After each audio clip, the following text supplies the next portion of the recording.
Ibu, semua saudara ini yang sudah hadir pada hari ini, terima kasih banyak dan juga sudah kantor. Ya ini karena mungkin cuacanya kurang bersih dari pagi. Saya kemarin yang datang sudah merupakan dari like yeah, yesterday actually the OT dan sudah we don't anticipate for the early morning wave, so but still we can get like so simple the links step by step so today's connection. So thank you very much again for Dr. Anton met a year ago. And it was really nice to have you here for having such kind of long stay for us, and I think it's very beneficial for IPB and at this occasion. So we would like to take the opportunity to facilitate the kind of talk to say to introduce you to our students, and then also share your work during your station. It's very important for students and also for the public, but of course to get some more insight, research. So we do appreciate for your time, and I need hand over the time to for you the next meeting. Thank you, Bu Eva. Assalamualaikum warahmatullahi wabarakatuh. Good morning, everyone. Good morning, Rick and Marina. Nice to meet you again. Today we will have a very pleasant meeting. We can hear many information from both of our speakers, Eric and Marina. First one, I would like to introduce Eric before he start to give his talk. Eric is a Fulbright scholar. He staying here in Indonesia for 9 months until May, right? And he's now appointed as director in the Laboratory for Interdisciplinary Statistical Analysis in the University of Colorado Boulder, and he's also associate professor in the University of Colorado Boulder at the Department of Applied Mathematics. And the second one, we have Marina. Is since 2016 until present, she is assistant professor at the Department of Mechanical Engineering, University of Colorado Boulder, and also program faculty at the Environmental Engineering Program, University of Colorado. We will have the time for both of the speakers to give a presentation, but at first I would like to give the opportunity to Eric to present the talk for today related to the interdisciplinary collaboration, especially for the Indonesian US research. Eric, the time is yours.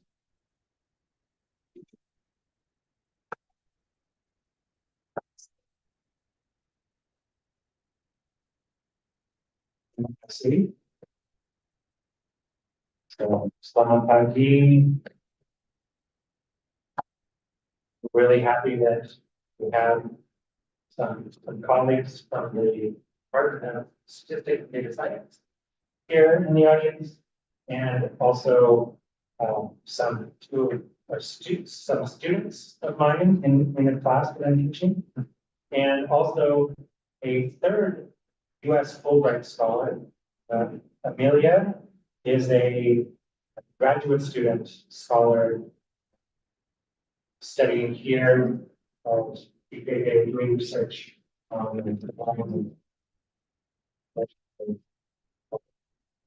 So thank you all for attending. I will skip this background and just say, this is where I'm from the University of Colorado Boulder. And we just had a big snowstorm of about 40 centimeters of snow came to Boulder. As you see, Boulder and Boulder are similar in that there are mountains. Both and there's a big university in Boulder and also.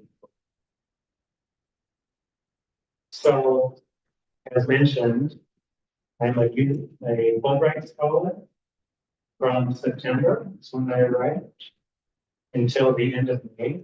So I'm here for 9 months. And I'm here for 2 reasons. One is to develop effective ways to teach collaboration in Indonesia. And the second is to help create a network of interdisciplinary statistics and data science collaboration centers throughout Indonesia. And I think maybe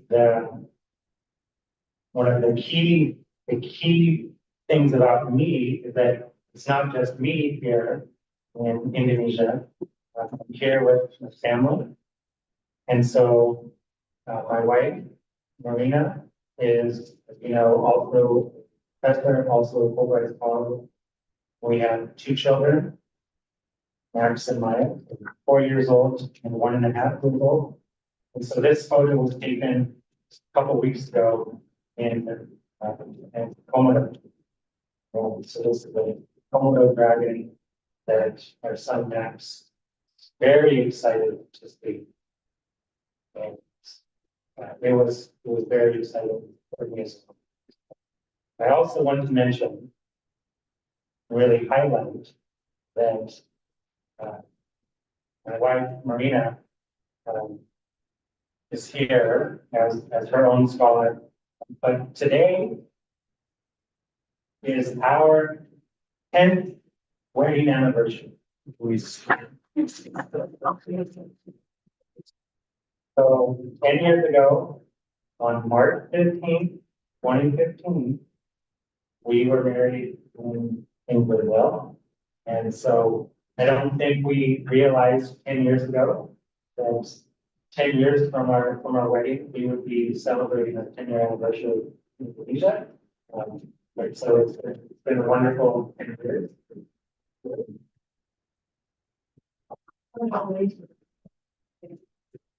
And this another photo of our 2 children. So our daughter Maya is actually learning Indonesian. She speaks maybe more Indonesian than she does either English or Portuguese. 80% of her words are awesome. Okay, so I want to talk maybe a little bit about kind of why I'm here or like how I got here. And I think it's because one of my passions is international travel. So I have traveled through 92 countries in Europe, South and Central America, North America, Africa, and Asia and the Pacific. And so it's a natural extension for me to also travel to Indonesia. And this is actually my 3rd time in Indonesia. So I was here 26 years ago, and then 12 years ago, Marina and I visited North Sumatra.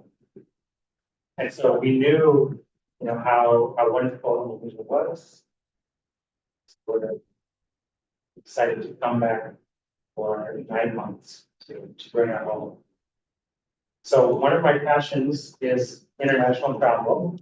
The other passion is statistics. And so I am so passionate about statistics because statistics and data science is really important for research. There are researchers, almost all researchers collect data and they need methods to analyze the data. And statisticians in the past have developed current methods. And the students of statistics are learning those methods and can really apply those methods really well. But now current statisticians are developing new methods. And so there are always new ways to analyze data. And often those new ways stay within the department of statistics. They don't really get spread to the rest of the university. And I think that's one of the gaps of research is that statistics is really important for research and could be so much more useful to many researchers if that knowledge of that is within the Department of Statistics could get out. The second point is that collaboration is really important for statistics. So as statisticians, we don't collect the data that we get. We rely on using secondary data sets or better collaborating with researchers who have actually collected the data, know what it is, know what questions are driving that data collection and data analysis. Then the statisticians come up with that data. So I really like statistics because I get to work with researchers in every field. I get to work with biologists, physicists, with agricultural researchers, get to work with sociology researchers, even researchers in Michigan. And then beyond academia, I also get to work with policymakers, government, and decision makers. So statistics is really useful everywhere. And yet, many statisticians don't actually collaborate with all of these people who need help with statistics. And so that's a second gap that there needs to be, statistics needs to get out more. That's the first one. The second one is that statisticians need to learn how to collaborate with people from other fields. So there's a photo here on the slide, which is my very first statistical consultation. And I'll tell just a quick story of how I got this place. So I was traveling around Africa and I was in Morocco and I wanted to cross the Sahara Desert, go to Senegal. This is in West Africa, and the way to cross the desert was broad. There were no roads, and I did not have a car, but I was able to hitchhike. I actually asked for people who were going to make the trip across the desert if I could ride with them. And everybody that I asked said no, except one family. They had this four-wheel drive, and they said that I could ride up on the roof rack. So for 5 hours, I strapped myself, I tied myself to the roof rack, and we drove across the desert to the border of Mauritania. So it was up, just driving across the desert on top of this roof, the car, till we came to this border. This is the border, middle of nowhere. And the family that was driving the car said I could only go that far. And at this border, I then met two Frenchmen who had a bus. They were driving across the desert. So they said that I could go with them. But while we were doing our passports at the border, we were going through immigration, I met this fellow. He's a PhD biologist studying the Saharan Desert fault. So we were chatting, and then he found out that I was a statistician. I was going to be going to statistics graduate school. And he said, "Oh, you're a statistician. I need to talk to you." And we proceeded to talk about his data collection methods, how he might analyze the data. He had so many questions. But before I could answer them, the bus was ready to go across the desert. And so I say goodbye, and I got on that bus. And really the point is that the need for statistics is everywhere. And there are literally PhD scientists wandering the Sahara Desert looking for statisticians to collaborate. So then I got on the bus. We went through actually it was a minefield, and then we drove across the desert. And this bus got stuck many times in the sand. And normally what worked was we would dig sand out from under the wheels and then push the bus, we get unstuck. So we did that for 3 days until we got to the very end of the desert, was at the beach. And so this was deep sand. And we were stuck on this sand, in the sand for 8 hours. And we were digging sand from under the bus. And you can imagine what happens when you keep on digging from under the bus sinks lower and lower, lower. It gets more stuck. I noticed this, and I was trying to tell people what was happening, but they weren't listening. And so at midnight, after 8 hours of this, I drew a line in the dirt of the window. The window was covered with dust. I drew a line, and I said, I labeled it at 12. An hour later, at 1 a.m. in the morning, it sunk 10 more centimeters. It got 10 more centimeters down. I drew another one, labeled it 1 a.m. And then at 2 a.m., I drew a third line. We had sunk another 10 centimeters. And then I showed the driver of the bus. I showed him the data.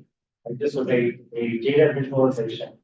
And he immediately understood, oh, okay, we need to raise the bus up, put boards underneath. So we did that. An hour later, you were out of the sand.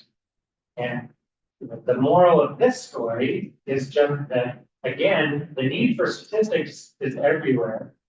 And having the right data at the right time can really lead to a much better decision.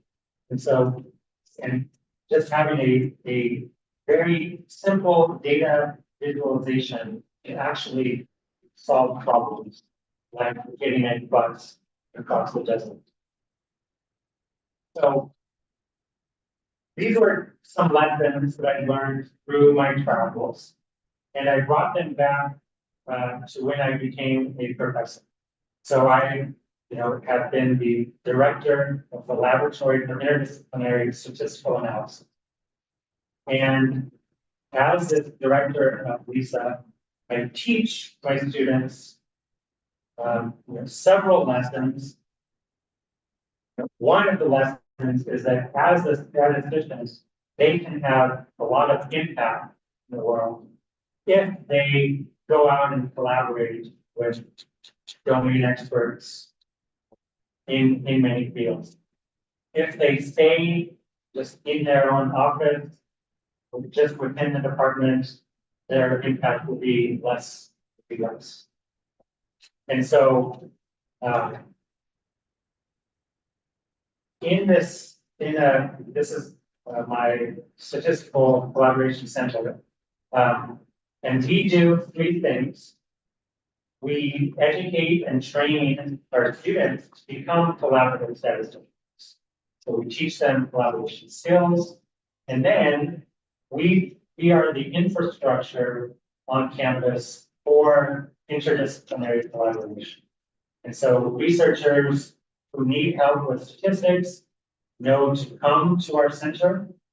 And then the projects that they have, the needs of statistics that they have, can be matched with the students. And so the students gain experience applying statistics on real projects. And then these researchers, they can do better research. They can do more with their research because they're now aware of new and modern statistical methods. And then these domain experts, can become good at statistics and better at that research. And so together, we create new knowledge, publish papers together, and we transform that evidence or the data into action. The idea is that these statistics centers can become engines for development. And so this is an idea that really works well in the United States. And because of my travels, I met with many statisticians in many other countries, and they have also told me that the idea would work well in their countries. And so, I am trying to adapt that idea to many countries. So one of these ideas, one of our core ideas, is that for data-driven development, we really need 4 elements. There needs to be data production, somebody who's creating the data, measuring things, collecting data. There needs to be somebody analyzing that data, and then somebody who makes decisions using that data.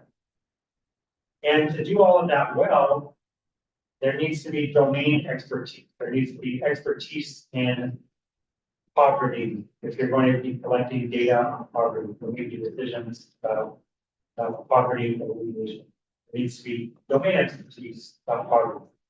Now, I find that it's almost impossible for one person to have expertise in all 4 of these.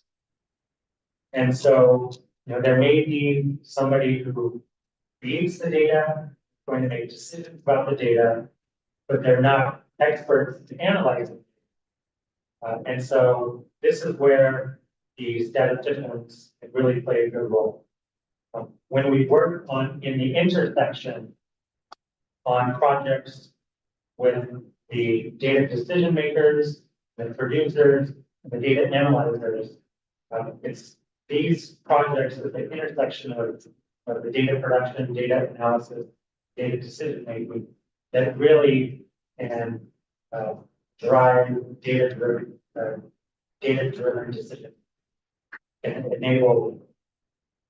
So in my lab and in labs around the world, we are focusing, collaborating on this intersection data-driven. So there's some of the benefits of creating a statistics and data science center is that the students become really well trained in the practice. They have an opportunity to make an impact, to apply their classroom knowledge on real projects with domain experts.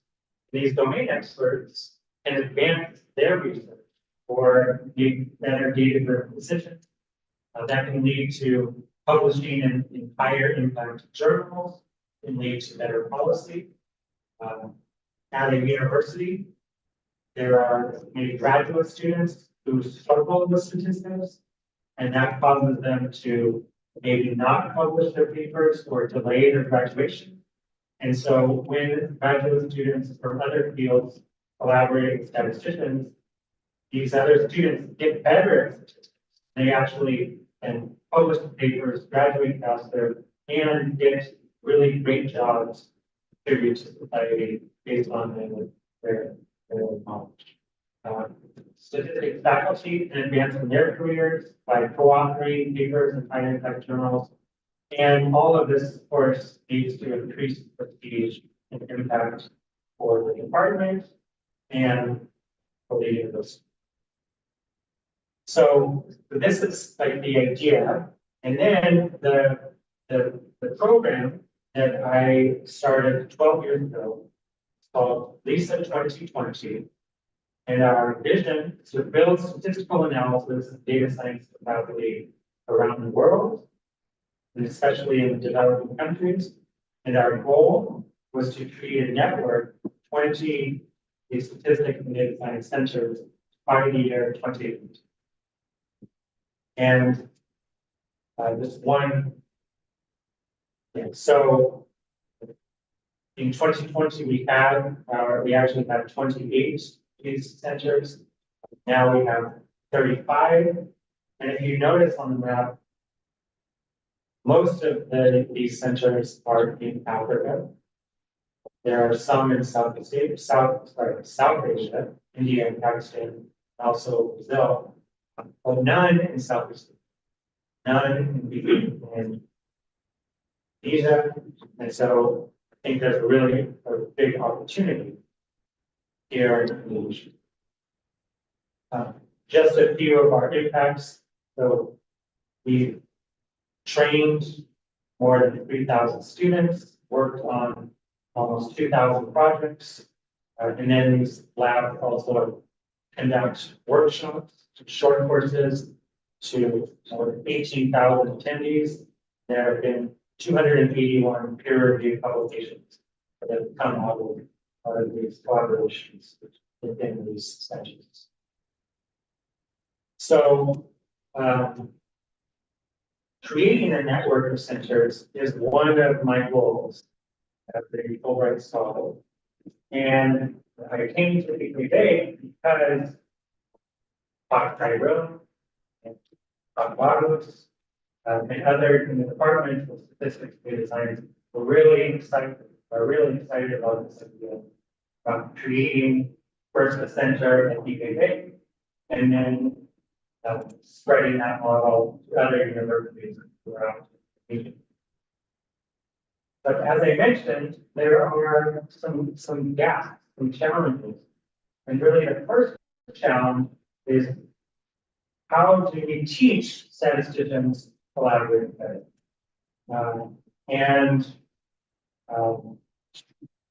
We are actually discovering them. So right now, I'm working with 4 instructors in my TA to teach collaboration in the data challenge class. And we have 3 of our students who are here today. They're in the photo as well. So what are we teaching? We are teaching a framework that we developed for Indonesian statisticians. And so this is the Veronica speaker. Speaker stands for the 5 essential elements of interdisciplinary collaboration. So you have to have the right attitude or CCAP, collaborative attitude. We teach our students then how to structure meetings. So we have a COLA in Taiwan. That's actually called SAVAR, and we'll talk about that next. There are specific things that the students do about the content of the EC project. Then every project has a qualitative, then a quantitative, then a qualitative component. Of course, communication is really important. We have strategies for improving communication, and then thinking about the relationship between the statistician and domain expert.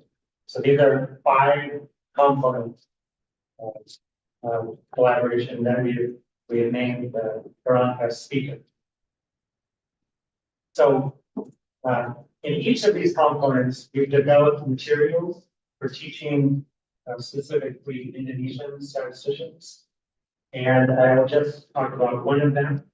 So this is our Poem for Taiwan SAVAR. So we have our SAVAR structure. So every meeting that we have has 5 components. There is the SIAPM, the preparation done before the meeting, and then there will be a quality of the meeting. So we open the meeting with having a conversation about how much time is available, what the goals are of the meeting, and we do the encouragement.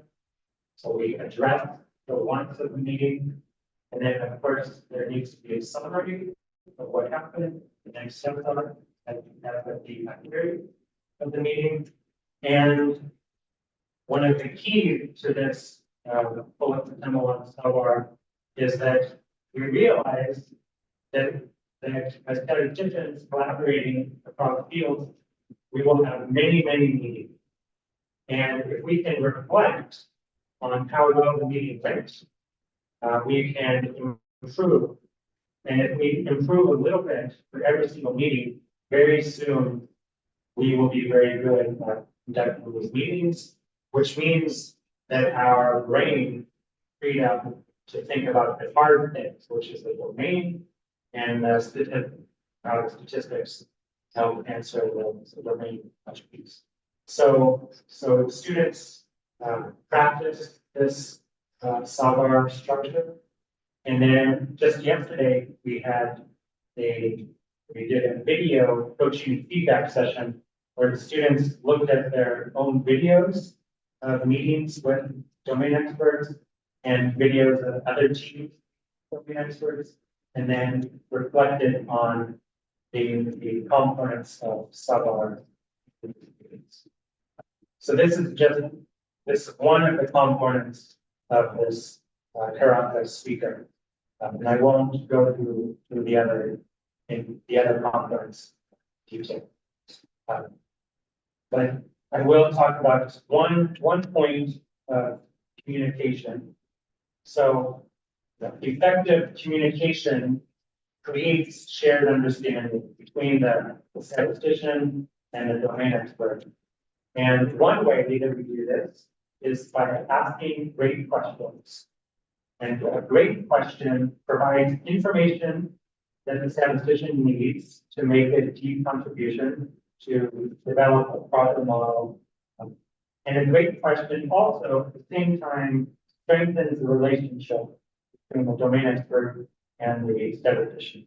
And I have just kind of an analogy where I read to my children, and why do I read to them?